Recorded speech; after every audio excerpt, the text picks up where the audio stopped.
चेहरे पर खौफ, आंखों में उदासी, अपनी बेटी खोने का गम, कभी खत्म नहीं होने वाला गम।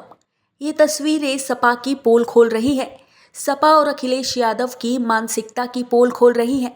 अखिलेश यादव पीडीए की बात करते हैं, लेकिन उनकी बातें कितनी खोखली है, उन्हें इन तस्वीरों में देखा और समझा जा सकता है। बोरे में बंद युवती का शव सपा गुंडों की गुंडई को चीख चीख कर बयां कर रही है। एक पिता के आंसू अखिलेश यादव के गुंडों की बर्बरता को बयां कर रहे हैं। यूपी के मैनपुरी के करहल इलाके में एक दलित युवती की हत्या कर दी गई। हत्या का आरोप सपा नेता प्रशांत यादव और उसके साथियों पर लगा। मृतका के पिता का आरोप है कि उपचुनाव में सपा को वोट देने से मना करने पर उनकी बेटी की हत्या कर दी गई।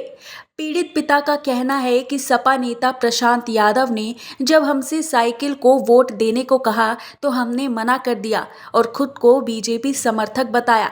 पीड़ित पक्ष का कहना है कि ये सुनते ही सपा नेता प्रशांत यादव गुस्से से पागल हो गए और परिणाम भुगतने की चेतावनी भी दी।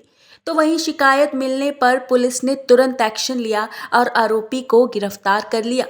मामला सामने आने के बाद बीजेपी मामले में सपा के खिलाफ आक्रामक हो गई। इस मुद्दे पर सपा पर निशाना साधते हुए बीजेपी ने कहा कि दलित बेटी की हत्या इसलिए कर दी गई कि उसने सपा को वोट देने से मना कर दिया था। करहल में जिस तरह दलित बेटी की हत्या इसलिए कर दी गई कि उसने सपा को वोट देने से मना कर दिया था, इस वारदात के बाद अखिलेश यादव को अपने गिरेबान में झांकना चाहिए। साथ ही राज्य की जनता को सोचना चाहिए कि क्या अखिलेश यादव गुंडों पर लगाम लगाने में सक्षम है? क्या अखिलेश की पार्टी के लोग अभी भी पुरानी सोच में ही जी रहे हैं?